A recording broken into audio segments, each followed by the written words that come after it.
Hey there, spooky friends, and welcome to another episode of the Scaryish podcast. Woo! I'm Robin Grace, this is Adam Diaz. Hello. And today we're back with a couple more topics. I'm actually really excited to hear Adam's topic this week. Aw, I'm excited to hear your topic. We really put a decent amount of effort into these. I'm going to be covering the Curse of Macbeth. Robin, what are you going to be covering this week? I'm going to be covering the Great Amherst Mystery, if you folks didn't read the title before you clicked play. Yeah, seriously.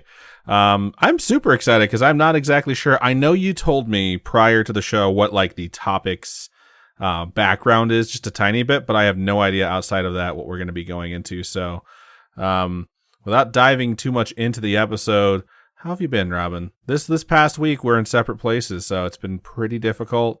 Very sad on the inside. How are you doing? If you say you're fine, I'm going to kill you. I'm just tired, all we do is go to work, come home. We go out, have dinner, or we make dinner or whatever. It's been a little bit of an adventure because we've been trying to cook new food. We made okonomiyaki for the first time. That was fun. And then for our listeners who don't know what that is, can you tell them? It's a Japanese pancake. So Japanese pancake made out of noodles. It's like I forget which part of the country it is. It's the one that has yakisoba in it. What is yakisoba? It's the noodles. My experience with it, it's like cabbage or a different vegetable, but I've always had cabbage. And then like noodles on top of it, but the noodles are like kind of crunchy, right? Yeah. And then on top of that is like a sauce and then sometimes other stuff. Egg. There's a layer of egg in there. Okay, cool. So and I batter. never even noticed that. There's batter. It's like actual batter for a pancake, but not like a fluffy pancake at the bottom. And then you put your cabbage, and then you put your meats. So we did pieces of like strips of bacon on the top. And then you add more batter to kind of like combine all the veggies so that when you flip it, it'll stay together. Cabbage, batter, meats, whatever you want to do. And then we flipped it, cooked it. Took that stack, put it on the noodles that we pan fried, and then took that and flipped it, and then put the egg, like you break an egg and then you make it into a nice flat little circle, and then put the stack with the noodles and stuff on top of the egg. It's a lot of layers. It's not a lot of work necessarily. It's a lot of layers. So I have two questions. One is, how was it when you finished? Oh, it was good. I actually really liked it. Good. My second question is, would you say the secret to preparing this is putting it down, flipping it, and reversing it? You definitely don't want to reverse it, but yeah. Okay. Definitely lots of flipping it. What about you? What have you been up to? Mainly just working. Yeah, let me check. Working, and then working out. Yeah, I've been doing some workout stuff lately, so we'll see how that goes. Fingers crossed. It keeps going. But yeah, just like getting stuff, cleaned up around the house. I gave both of the dogs baths this past weekend. We have a new shower head, so it's super exciting stuff, But rather than this just is like adulting stuff here. Right? This first 15 minutes is just going to be like how we're adulting these days.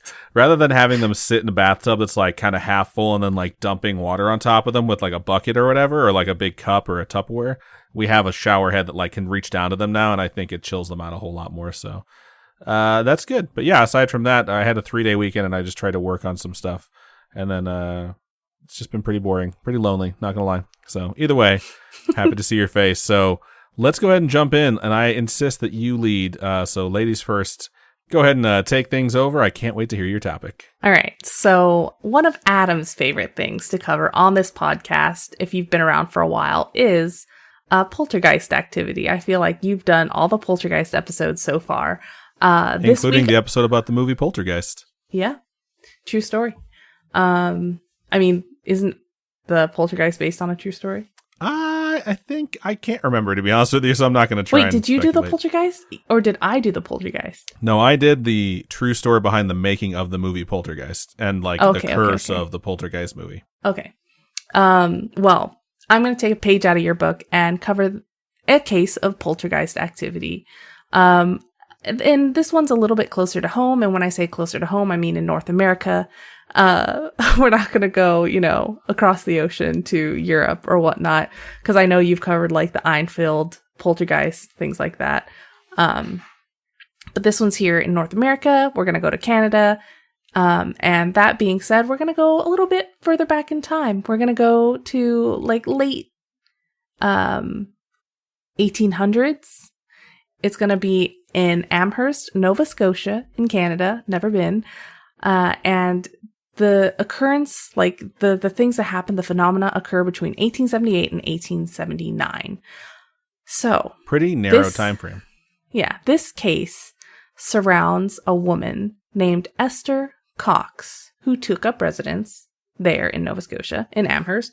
Cox lived in a home with her sister Olive, Olive's husband Daniel Teed, and their 2 children. Apparently, 3 other people lived there as well. So Daniel's brother John and Esther and Olive, they had another brother and sister. You could say it was a full house. It was a lot of people. It's a house of Cox. Yeah, sure. Were they all like cousins, or were only they some were of all them? brother and sisters. Okay, so this really is a house of all Cox. Well, Olive was married, so she's a Teed, technically. Okay, my bad. But you could say it was a full house, and it's more like the Bob Saget Full House, RIP. R.I.P. Bob Saget. Oof, cuts deep. And there is actually a Full House, a Korean version, with Rain. Have I ever told you about Rain? No, I have no idea what you're talking about right now. Yeah, there's a Full House. Like it has nothing to do with the American version of Full House. But Danny Tanner good. never pops in. He's like, "Hello, Korean Full House family. How are y'all doing?" No. Anyways, back to America. No, there's no kids or anything in the Korean one. That doesn't sound like a very full house if there's no kids involved. That's weird. Anyway, okay, so back to the House of Cox. So Esther was 18 at the end of August 1878. And at this time, she was actually subjected to an attempted sexual assault by a male friend named Bob McNeil. Understandably, she was left distraught and pretty mentally traumatized.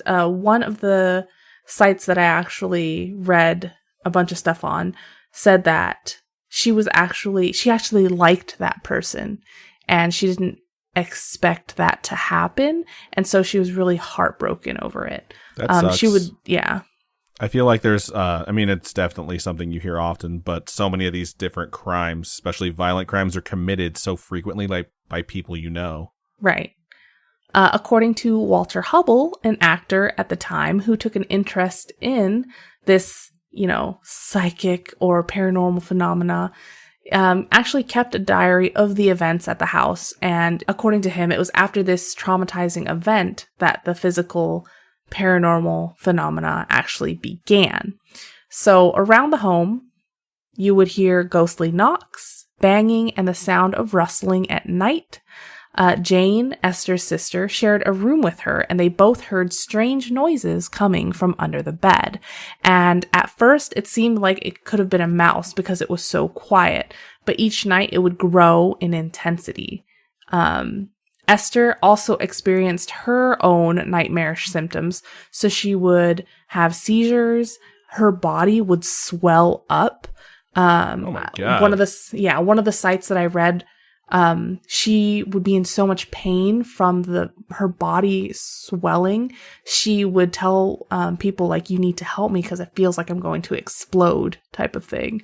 And she also had like fevers and chills, and these like temperature swings would happen in seconds. And then even more, there were instances where objects in the house would go flying. So a lot of stuff was happening. This almost sounds like a possession rather than a poltergeist, which is pretty scary. Mayhaps. So as this was 1878, these seizures were absolutely terrifying for this family. Also, all the other stuff going on, and the fact that she was swelling up, a whole bunch of different stuff happening to her, right? They called in a doctor to check on her and see if he could help.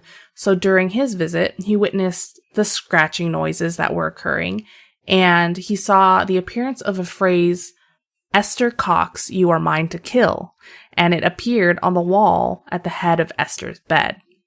The next day, he gave Esther sedatives to kind of help her sleep. So he sees this and he's like, let me give her a sedative to force her to sleep in this haunted house.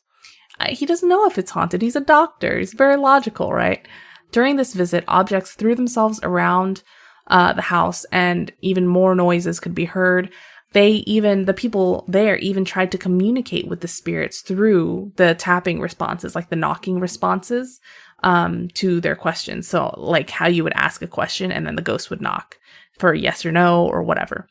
So the doctor would describe the banging. It was like as if someone was on the roof with a sledgehammer. That's how he described it. Wow. The noises could be heard up to 200 yards away from the house. That's 2 football fields, y'all. If you just watched the Super Bowl a couple of weeks ago. This paranormal activity continued for months, and it continued on and so blatantly that it became pretty well known locally, and numerous others began hearing the noises and manifestations, including visitors and clergymen that came to check it out. These things happened despite Esther being under pretty close observation. So people would be watching her and this stuff would still be happening.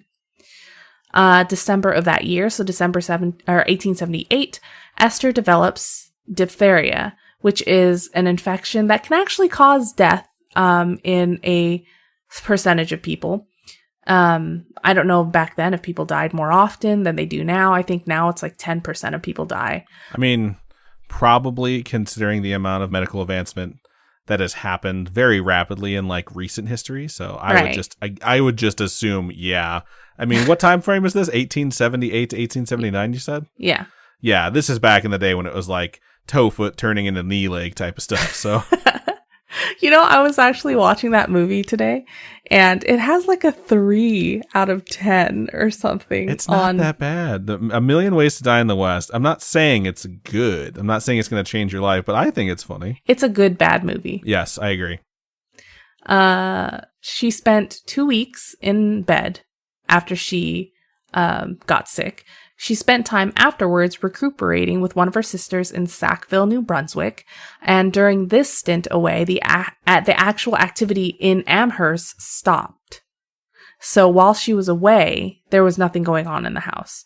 Upon her return, though, these mysterious phenomena began happening again. But this time it escalated. So this time, fires would actually erupt all over the house randomly. Wow, that's messed up. At this point, Esther begins to claim that she is seeing a ghost and that this ghost threatened to burn the house down until she left. She would scream out about seeing this ghost and would be like, you guys don't see it? You know what I mean? Like no one else saw it but her. In January 1879, she moves in with a different local family. So despite the change of scenery, the strange things still occurred around her, even in this new location. I find it so weird that this haunting is happening. This is clearly a poltergeist because it's a violent ghost, and it's telling her she has to get out, and then she leaves. Get out! She leaves, and it follows her. It's like, you told me to go, so I left, and now you're here again in a new place. Like, why don't you just leave me alone? Yeah. So in this new location, there were people that actually conversed with this quote-unquote ghost as well through the knocking. And there were people that were kind of invested in what was going on. As with many paranormal activities, there's always those that were going to think that like Esther was the culprit behind this strange occurrence.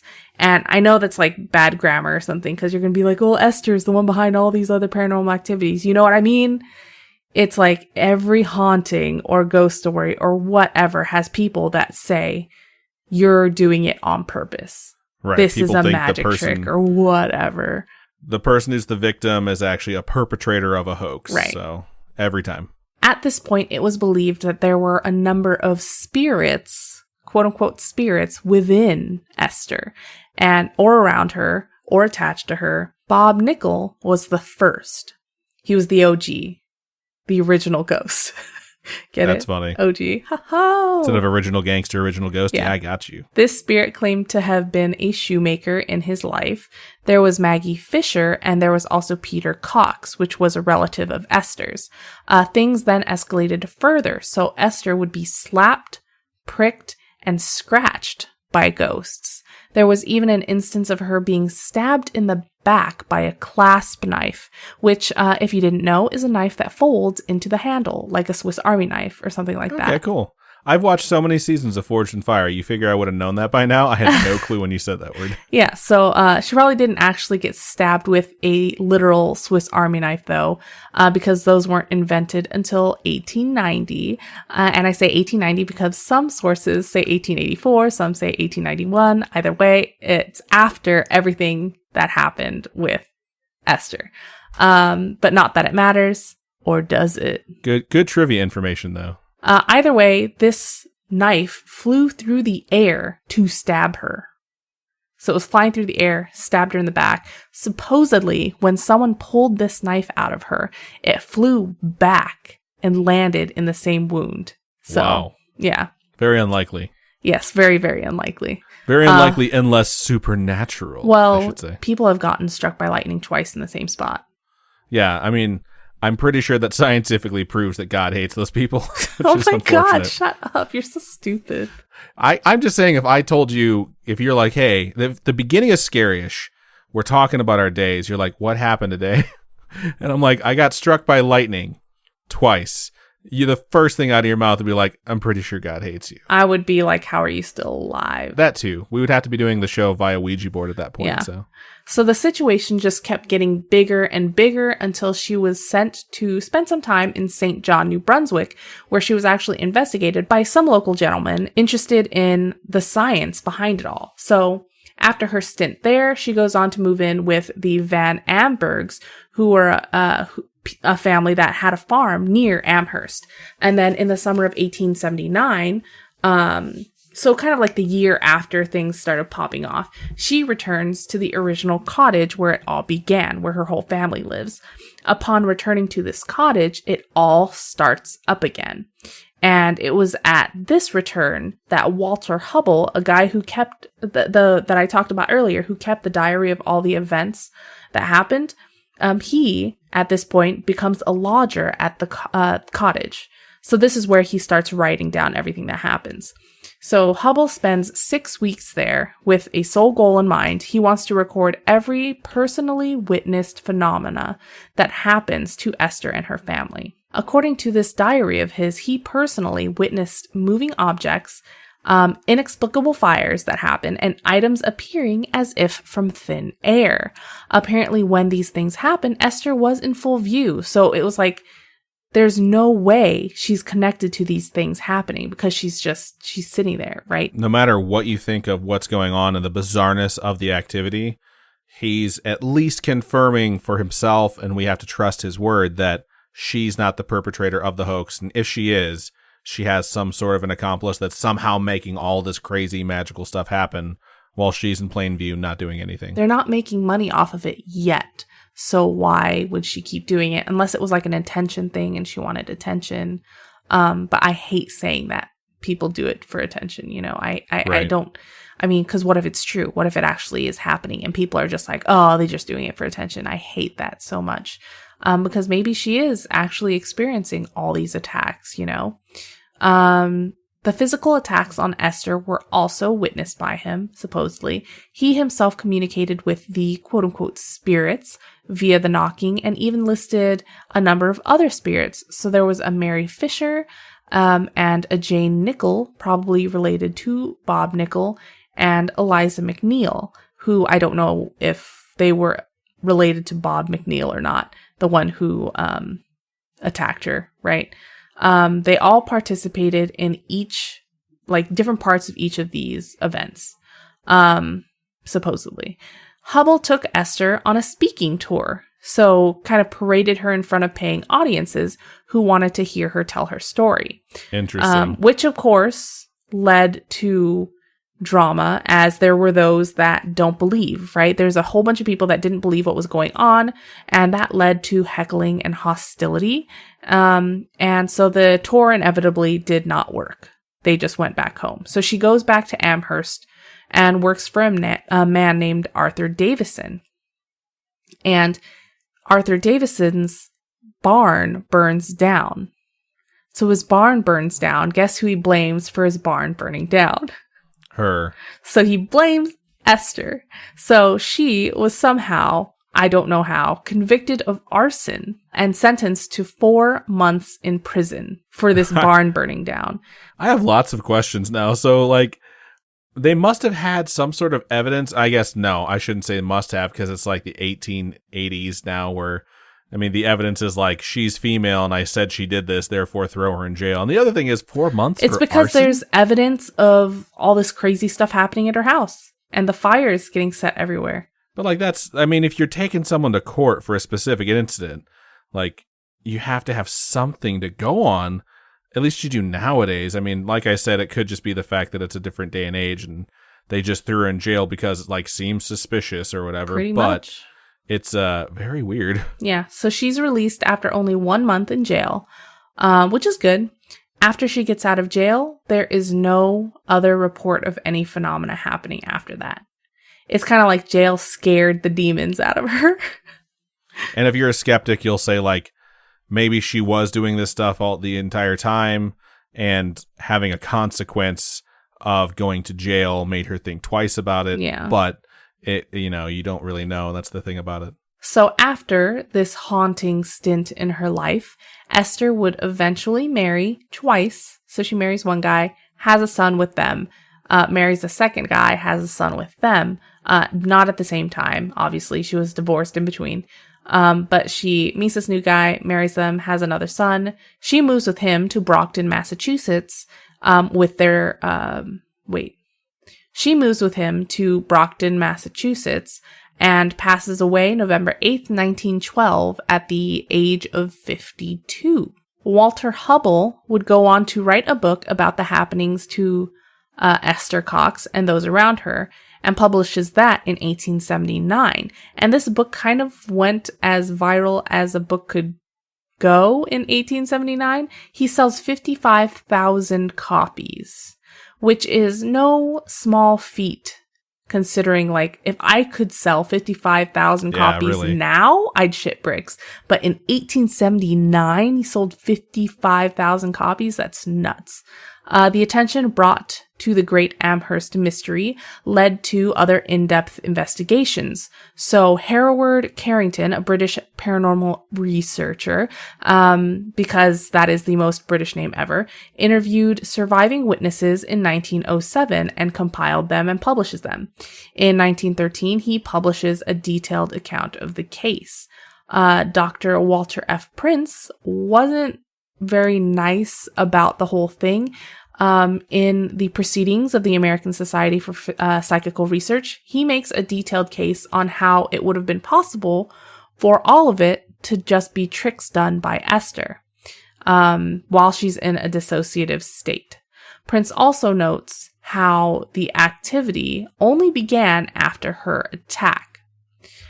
You're going to like this next person's name. Yay. So Egon Larson. Oh my God, I love him. Examines Prince's work on the case and notes that the evidence that Prince collected indicates that Esther was indeed unstable, and she actually suffered from split personalities, and that she kind of played her own poltergeist. He also noted that Hubble's reports of the incidents had no corroboration by others. In the book, it's just him saying that it happened. Apparently, Hubble's first book stated that it was fully corroborated by Amherst locals and even strangers, but none of which were mentioned by name. So, like with many a horror movie or book, you kind of gotta embellish a little bit, right? You gotta make it good. And I'm pretty sure that's what Steve says in Haunting at Hill House, where he's just like, I have to take some liberties with it to make it scary. But who really knows which telling is true or not, right? You could try to debunk it, but everyone from that time is kind of gone now. I just find it odd that after jail, Esther's paranormal phenomena kind of just stopped. Yeah, that is weird. And that's what, to me, makes it really suspicious. It's just, it doesn't make any sense. But that is the Great Amherst mystery. I will say my red flag went up a little bit initially when it's like this one person went there to try and prove the fact that she's not doing this herself, states, oh yeah, like I'm watching as this happens and it's totally not her, P.S. Let's go on tour and start making money off of this. So it is definitely suspicious. I love you too. But yeah, overall, it's a really interesting story, and you tell it very well. I do think we should have titled the specific topic "The Haunting of the House of Cox." Wow. It's pretty good. It's weird that the poltergeist would follow her, and like I mentioned earlier, it is suspicious that the poltergeist is demanding she leave. First, it says like she is his to kill. I'm assigning a gender to this poltergeist. At first, it says you are mine to kill. Then it wants her out. Then she leaves, and it follows her, and it follows her everywhere she goes, except prison. It gets to prison, and it's like, nah. A month of this shit, 30 days, I'm done. So it is very weird. But yeah, interesting stuff. Thanks. All right, so before we move on into my topic, we are going to take a commercial break.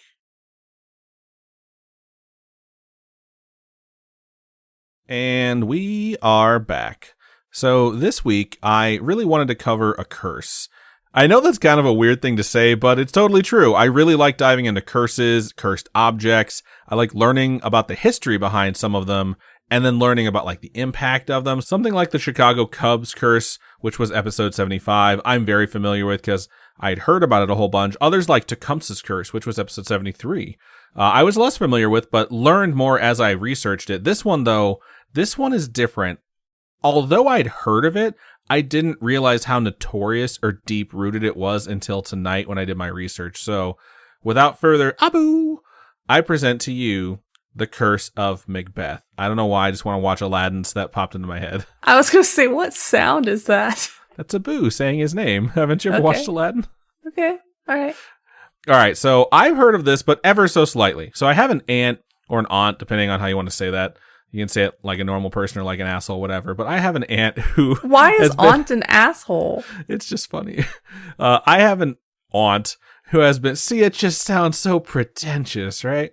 I have an aunt who has been in musical theater productions since before I was born. So I've definitely heard something in passing regarding the Curse of Macbeth or the play you're not supposed to say the name of. Similarly to how I've handled other topics in the past, I want to break down the origin of this first and then move into the evidence of the curse, which will happen fairly easily. Like we just sort of transition into it. So for those of you who don't know, Macbeth, otherwise known as the Tragedy of Macbeth, is a play written by a guy named William Shakespeare. For those of you who don't know, William Shakespeare is a fairly famous playwright, poet, and actor from the late 1500s and early 1600s who wrote and starred in a bunch of shits like Hamlet, Romeo and Juliet, Othello, King Lear, Macbeth, 10 Things I Hate About You. These are all Shakespeare. Okay. So that last one about you. That last one was only partly a joke because 10 Things I Hate About You, the Shrew. The movie, I've said it before, is an adaptation of The Taming of the Shrew, which is why they randomly have actual lines that sound like they're from a Shakespearean play because they are. And Shakespeare did a ton of stuff. He wrote at least 37 plays between 1590 and 1613. Shut up. That's only 23 years. That is a fuck ton of writing. Like when you think about it, especially as a creative person or especially as a writer, one of the questions you have to ask yourself is, how in the hell did he come up with ideas for so many plays, especially ones that are still quite famous? And one of the things that Shakespeare did was draw inspiration from current events, which in some cases will date your work.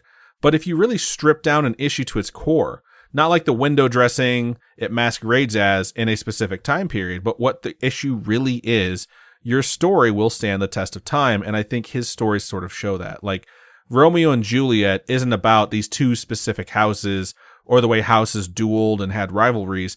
Romeo and Juliet is about two teenagers from different worlds, and those worlds don't get along, and they're in love with each other. And it is one of the, if not the most famous play in the world. Like, sure, folks nowadays have heard of stuff like Hamilton or the Book of Mormon or whatever, but if you have to survey people like in Family Feud or something over the course of time, like over the course of like 60, 100, 200 years, you'd see if you went up to a bunch of random people and said, hey, name a play. Or you were on the show and they said, name a play. And you knew you had to name something that was super well known. Romeo and Juliet is very likely to be at the very top. Because it's like the one everyone knows. And one of the things that inspires writers then and now are politics of that time period. And during Shakespeare's life, there was this dude named James. And James was royalty. He was a prince at a very young age who became king. To be specific, he became king of Scotland in 1567. So he was king of Scotland for a while. And then in 1603, he becomes king of England also. So he's king of both. It's a kind of a big deal. If you know anything about the history between Scotland and England, that's not something that happened very frequently, was to be the king of both of these territories. Right. So when he becomes king of England, all the notable folks from England, the royalty and famous folk, are like, yo, what the fuck? Not exactly, because they kind of know it's coming. They basically passed a law that stated, like, we're allies now, let's have one king. So they're all collectively thinking, how can we kiss this guy's ass? What is he into? What can we say we're into? Just get him to bend over. I mean, that's how you would literally do it. Thanks, Robin. # don't eat ass. But I forgot about that. It's like, what can we say we are into to get him to like us? Because it's all politics, you know? It's like they're trying to curry favor. And the thing about King James is that, and I'm not talking about fucking LeBron James, but King James, he wrote a book himself in 1597, 6 years before he became King of England, called, and this is true, Demonology in Form of a Dialogue, divided into 3 books. What? The title's actually significantly longer because it includes his own name and his own titles. Like, imagine if Daenerys Targaryen wrote a fucking book and then, like, as part of the title, she named all of her, like, titles. Oh, yeah. That's what's going on here. It's called Demonology for short, spelled in a weird way. James was utterly obsessed with witchcraft. I'd like to pause, take a minute, just sit right here and tell you, I'm putting out a disclaimer. I'm telling you a story. I'm not telling you my actual thoughts on witches or witchcraft or anything like that. Don't fucking at me at King James. I don't care, okay? I'm telling you what he thought. If you want to yell at someone, tweet at LeBron James. That's what he gets for sharing the name of this guy. So, anyways. Take that, LeBron James. He made trips to neighboring countries to investigate witchcraft practices, speak with witch hunters, even find quote-unquote actual witches. And this is something he had been at for decades, and it had increased in its fervor as time went on. So the book gets published in 1919, that'd be fucked up, in 1597. And so all the socialites and all the royalty read his book. And when they're around him, they knew just what to say. You know, they're like, oh, you know what sucks? Witches. Ugh, the worst, am I right? And King James is like, OMG, I know, right? They're everywhere. We were sailing home to Scotland a while back, and they summoned a storm that almost sank my boat. Unbelievable.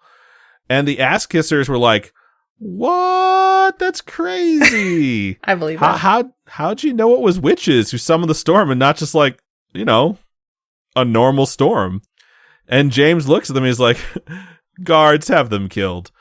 But, I mean, not really, but that exchange is pretty close to something that actually happened in real life, because King James really did almost die in a storm.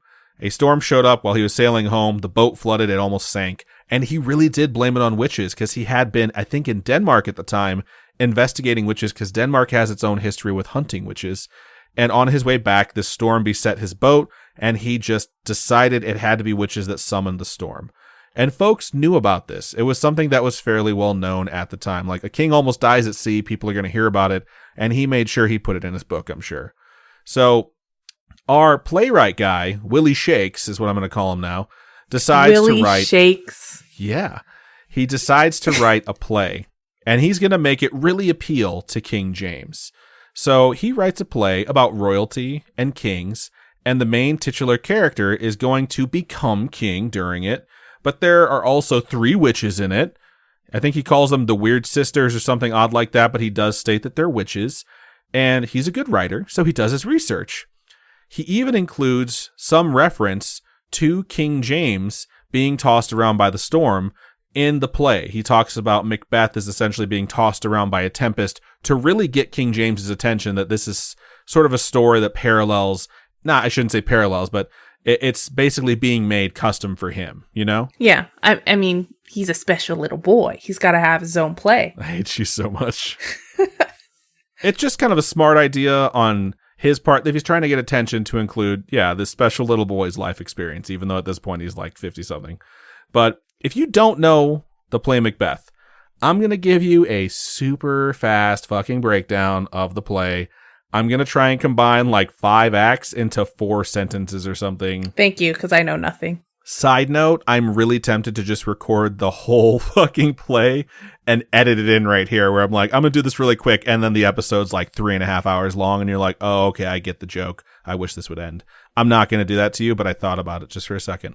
So, here's how it goes. So, Macbeth is a Scottish general who is told by 3 witches that he's destined to get promoted and then become king. Here comes the general. His wife hears this and is like, bet. And then he does get promoted. Bet. So she convinces him to rush the prophecy by murdering the king and usurp the throne, which he does. As king, he is as insecure and paranoid as he is brutal. And eventually the final part of the prophecy is fulfilled when civil war breaks out, led by someone who checks all the prophecy boxes that's supposed to overthrow him. And he does kill Macbeth and take the throne. That is a really fast version of what the play of Macbeth is. There's a ton more to it. And if you're one of the folks who enjoys reading the Old English Shakespeare wrote in, Macbeth is actually kind of fucking awesome. It's really good, actually. And if you read it, you'll get the Hamilton reference in the song Take a Break, where he compares characters from Macbeth to his present situation, which, if you know the comparison, it is fairly apt. What? Like, if you listen to the song, he says, like, I trust you'll know the play without me having to say the name, which also alludes to the fact that you're not supposed to say the name of the play. But then he refers to himself as Macbeth, which is funny. Anyways, so according to legend, Willie SP, as I'm now going to call him, did some really good research. I really thought you'd be annoyed at that one. Who? Willie SP. Oh. William Shakespeare. So I was like, that one doesn't even... nothing. Like, I give him a different name every time I bring him up. So okay. Anyways, he did some really good research. He spoke with some of the folks who were practitioners of quote-unquote witchcraft. Of quote-unquote witchcraft. And he read quite a bit of... Every word sounds wrong coming out of my mouth now. I was like, quite a bit of King James work, as well as some other folks that had written about witches and witchcraft. He included actual reagents for spells in the written word. So he wrote this scene where the witches are supposed to be in it, and they're talking about a spell they're going to concoct, and the things that they're saying that they're going to put into the spell are things you'd actually put into a spell. And then he supposedly decided that during the play, they were going to include the actual reagents for the live performances. What? On top of that, the words that were to be spoken in the script and are supposed to come out in the play are actual words for spells, for real spells. That's a bad idea. Some of the folks he interviewed were not very thrilled about it being so haphazardly used, but they were smart enough to not say so in public out loud now that this new guy that's king hates witches. The legend goes that a coven of witches actually reached out to Will Shakes, and they let him know, you probably should not use that stuff, and you should definitely change those words. And Willie Shaky P decided to leave it in for authenticity or some shit. But why don't you just call him Bill? Bill. I never say Bill this entire time. But he decides he's going to leave it in. He's like, I did this research. This makes it authentic. I don't know if this is his actual train of thought, but according to the legend, he doesn't change it. And the coven was none too pleased. They said, why won't this man listen to reason? Let's do the most rational thing we can do. Let's curse the fuck out of that play. And according to this legend, that's exactly what they did. All right. And we will now fade into the evidence of the curse, which starts at the very first performance of Macbeth, which took place in 1606. The actor who was going to play Lady Macbeth, and I say actor, meaning a man, because back in the day, all the roles were played by men because of sexist bullshit. Anyways, the actor developed a fever on the day of the play and died suddenly before the first performance. And, okay. And Willie Shakespeare why? himself stepped in to play the part. So the first performance ever was Bill Shakes playing this character of Lady Macbeth. Thanks for throwing Bill in there. You're welcome. That one's for you. Drying off my dome piece. Part of the legend also states, and I've read different accounts that this happened later, but part of the legend also states that a real dagger got mixed up with a stage prop, and the murder of the king near the beginning of the play resulted in the death of the actor playing King Duncan. Luckily, that character was dead, so because he died during the play, they didn't have to stop. The show must go on, as they say, and they just dragged his corpse off the stage. I've read that this actually didn't take place during this performance, but that it did take place during a later performance, and getting a prop weapon mixed up with an actual dangerous weapon is crazy. No word if Alec Baldwin was part of this one, so it happens even now. Yeah. So, I mean, that's kind of mean, but you'll be surprised at some of the stuff that comes in later. So, King James was supposedly not happy with the play, whether it was the depiction of a king getting murdered or actors actually dying. Macbeth wasn't performed in England again until 1703. That is almost 100 years after the first performance. 1606, they perform it. 1703 is the next time they do it. That is insane. King James and Shakey's Pizza were long dead by 1703. That doesn't even sound like anything. Shakey's Pizza? Because I miss Shakey's Pizza. What the fuck is Shakey's Pizza? It's a place from back home. It's just like Pizza Hut, but cheaper and dirtier. Why? Ew. Why do you miss it? I don't know. It's like that thing about childhood where something seems good because it's from your past. The night the play was performed in 1703, though, England was struck by one of the worst storms in its history. And England has a very long history, so that is shocking. As time went on, performances of Macbeth seemed to always have something pop up. Actors getting injured, props malfunctioning, bad weather, rowdy crowds injuring the actors, and worse. By the time 1849 rolled around, people had heard of the Curse of Macbeth. They had heard of it since 1606, but one of the most famous occurrences of this curse occurs in 1849. This takes place in New York City. May 10th. It's the greatest city in the world. I almost put that joke in there, but I was like, I don't believe that. So May 10th, 1849, one day, and 136 years before I was born, shit popped off in a real bad way. So there were two actors at that time who had a bit of a rivalry. And when I say actors, these are stage performers. These are thespians. So Edwin Forrest, thespians, an American, and William Charles Macready, an English actor. And by bit of a rivalry, I mean these guys really fucking hated each other. And they were high profile too. This isn't just like within the world of like people that watch plays, which is basically everyone. William Macready was regarded as the greatest British actor of his time, while Edwin Forrest is notorious for being, I shouldn't say notorious, but he's famous for being the first real American theatrical star. This is after the War of Independence. America's on its own. This has been around 70 or 80 years, somewhere around there. I'm not doing math. It's midnight. I'm tired. Okay. But this is the first time that America really has a star on the stage that can travel to other countries and people will pay to see him. So this rivalry really is about two people that did not want to share the spotlight, which is what a lot of rivalries are, especially for celebrities and famous people. Keep in mind, too, that it's the 1840s. Americans and Brits still do not get on very well with one another, and they talked a ton of shit about each other in the press. Macready would tour America.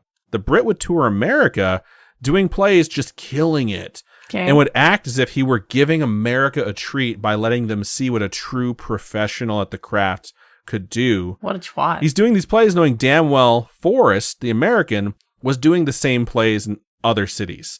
So they're competing. And Forrest would tour England as well, showing off his acting chops and making an impact in a place where he should have, and otherwise would have, been viewed as a traitor to the crown still. Wow. That wound was still very fresh. And this American's going there and doing these plays and impressing people. And their rivalry gets pushed to a new level. So they started performing in the same cities at the same time, just to compete with each other, just because they fucking hated each other. That sounds like a bad idea. Yeah, just wait. And in America, in May of 1849, some pamphlets start being handed out at the Opera House and the theaters that are appealing to Americans to show up at the British play and cause problems. And Macready and the Brits that are running this play told folks basically, if you show up and start shit, we're going to have security remove you. And then more pamphlets come out telling Americans, and I'm going to post one of these pamphlets on our Instagram/Facebook. They're telling the Americans that they had now been threatened by English aristocrats, and that if you don't show up and cause problems, you're submitting to English rule. Like, they're really putting salt in this old wound. And the people making these pamphlets, by the way, were called, and I shit you not, the, quote, American Committee. Super catchy name, makes it sound really, really official. Okay. And this shit escalated. So by May 7th, the American Committee gave out free tickets and rotten eggs to the other performance. Wow. So MacReady goes out on stage, starts performing. He gets pelted with stinky chicken embryos. And MacReady basically says... chicken embryos. I just want to say rotten eggs in a different way. But MacReady basically says, fuck this, after that play performance. And he told folks, like, I'm on the next boat out of town. Fuck America. But the powers that be that are in charge of the play persuaded him to stay for another performance on May 10th. It is said that 47 of New York City's quote-unquote well-heeled, otherwise known as rich and powerful, signed a petition asking him to stay because they believe, despite the fact they were Americans, they believe MacReady was the greatest actor in the world, and they wanted to see him perform. And this is when things basically go tits up, which should sound like something good because tits going up sounds like a good thing. But the local police knew something bad was going to happen, so they brought in militia. There were 100 police. There were 150 on the outside, 100 on the inside, and another 100 stationed near the wealthy and the elite. There were also militia interspersed with the police to just keep the peace because the American Committee were whipping people into such a frenzy that by the time the curtain went up, it was 7 p.m., there were 10,000 people surrounding the theater. Wow. The American Committee had also bought out nearly the entire show and gave away the tickets to the rowdiest, which is basically to say assholes. The crowd was chanting and screaming for the Brits to come out. They were acting like they wanted to kill them. By 9:30 p.m., they had finished the play. They called in backup. The police called in backup so they could have more folks, and the militia called in backup because the crowd was so riled up. When the backup arrived, the crowd screamed and shouted at them, and you guessed it, they attacked them. So the militia and the police get attacked, and when that happens, the authorities that had already been on the scene the entire time start firing their weapons in the air to get the massive crowd to stop. When they fire their weapons in the air, the massive crowd rushes the authorities. They then reload, and they just start firing into the crowd at point-blank range. What? It was an absolute fucking bloodbath. 31 rioters are killed on the spot. 48 others are wounded. 70 policemen are injured. 141 of the militia are hurt. Some of the wounded are said to have died after the fact as well. They don't have an accurate count. The aftermath the next day, there's protests. There's a march because one of the kids in the crowd was like 7 years old and he got shot. God. And they're demanding that the officer that shot him be fucking hanged on the spot. It's like, why did you have a 7-year-old out on the streets talking shit to British people at 9:30 at night to get shot? So the rivalry had never turned violent before, and people were basically like, what the fuck happened? And most folks blamed the American Committee. Others, though, think it was bound to happen because both Edwin Forrest that night and William Charles MacReady were starring in, you guessed it, the Tragedy of Macbeth. And both characters, being the super famous actors they were playing Macbeth himself. So this is one that really people look back to as this is evidence that the curse has palpable, tangible effects. And after that, people really started talking about this curse very frequently. For the next 100 years, there was a strong reluctance, and there still is to this day, a reluctance to perform this play by professional actors. It is thought that this was around the time the superstition was developed, where you are not even allowed to say the word Macbeth in a theater. And I am not exaggerating. People still practice this shit today. They refer to it as the Scottish play or the Bard's play. In fact, there is 2 Wikipedia pages for the play known as Macbeth. One called Macbeth, or the Tragedy of Macbeth, and the other one just titled The Scottish Play. Wow. Because people are so worried about it. There is so much superstition behind it. It was so strongly believed that this could curse you, that there is a method that was created to cleanse yourself if you happen to say the forbidden word in a theater. You have to, no joke, exit the theater. You have to immediately get the fuck out. Okay. Spin around in a circle 3 times. When you're done, spit on the ground. What? curse, and then you have to knock on the theater door and be allowed back inside by someone. You have to do that, otherwise the curse is going to stick to you. What happens if you're cursed? You die? Well, let me tell you. Despite all of this, there are still reports that productions of Macbeth went on and suffered actors falling off the stage, prop accidents again, mysterious deaths during production, severe injury from stage weights falling.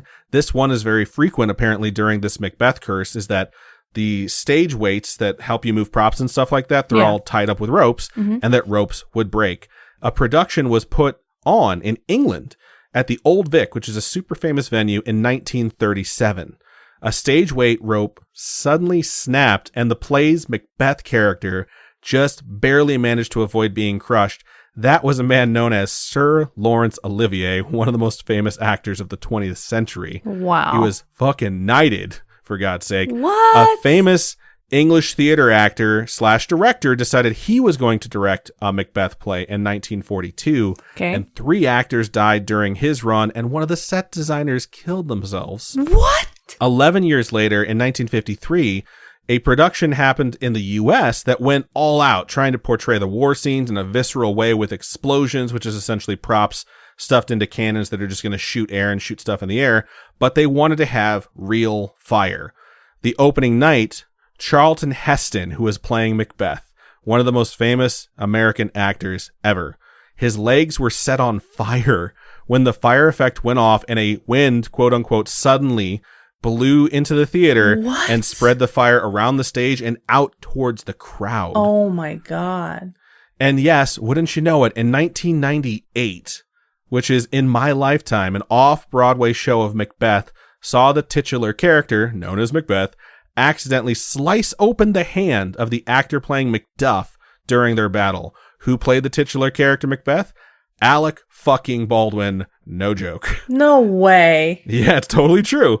This one seems to be rooted in legend and mystery, but there is a serious superstition surrounding it. And you have to wonder whether or not the fear of Macbeth the play plays back on itself, or the actors sort of just whip themselves into this frenzy because they're so scared of something happening that it causes something to happen. Nervous people, they basically have accents more frequently than relaxed people is the best way to say it. Or maybe there's something more sinister at work here. It's a shame W. Shake Silly didn't just change the play slightly to avoid the supposed curse. Or it's not cursed at all, and shit just happens. It's for you to decide. But I think this shit is cursed for sure. And that, my spooky friends, is the Curse of Macbeth. That's really interesting. Like, all that stuff that happened. And the fact that Alec Baldwin sliced someone open is nuts. Yeah, I had no idea that Charlton Heston got burned on set of a play for Macbeth. And, like, I had heard about the curse before, like, very, very infrequently and kind of just in passing, but I didn't realize it was such a serious thing. Also, there is a new movie that came out at the end of 2021 called The Tragedy of Macbeth, where Macbeth is played by Denzel Washington, and I think Frances McDormand is in it. It's directed by Joel Cohen, and it's supposed to be really fucking good. I wanted to see it. I looked up a bunch of stuff on that movie to see if anything weird happened during production. I couldn't find anything in particular. It is possible they're trying to not talk about like the Curse of Macbeth, which I think is what a lot of people want to hear about. Yeah. It's gotten really good reviews. I think it has like a 93% on Rotten Tomatoes. So I definitely want to check it out.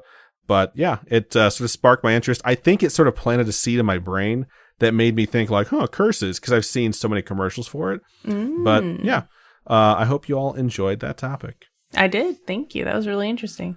All the William Shakespeare names were awful, but you know. Yeah, I just kept making stupider ones up to try and piss you off. So I'm glad you made it through without hanging up this call. Thank you. But yeah, if you have a story that you'd like to share with us that's paranormal, supernatural, spiritual, coincidental, could be curse related, could be extraterrestrial, feel free to reach out to us by emailing storytime@scaryish.com or go to our website, scaryish.com, and click on Contact Us. Fill out that form. It will come directly to us. Or you can hit us up on any of our social medias. Facebook is facebook.com/scarishpodcast. Twitter is @scarishpod, and Instagram is @scarishpodcast. Robin, for folks who would like to donate to us, how can they do so? You can go to patreon.com/scarishpodcast. Those are monthly donations. Tiers start at $1. At $1, you get ad-free, so that's cool. If you're not into the monthly donation type thing, you can also go to ko-fi.com/Scaryish podcast, where those are one-time donations, and we're really thankful for anybody who can donate that $4. Yes, it definitely helps us out, and if you want to donate more, it's totally up to you. Every little bit helps. We sincerely appreciate all of you, and all you that listen to us and watch us live on the Wednesdays. It means the world to us, so... But that is everything we have for this episode of Scaryish. So, Robin, why don't you go ahead and sign us out? Keep on creeping on, and we'll talk to you guys later. Bye-bye.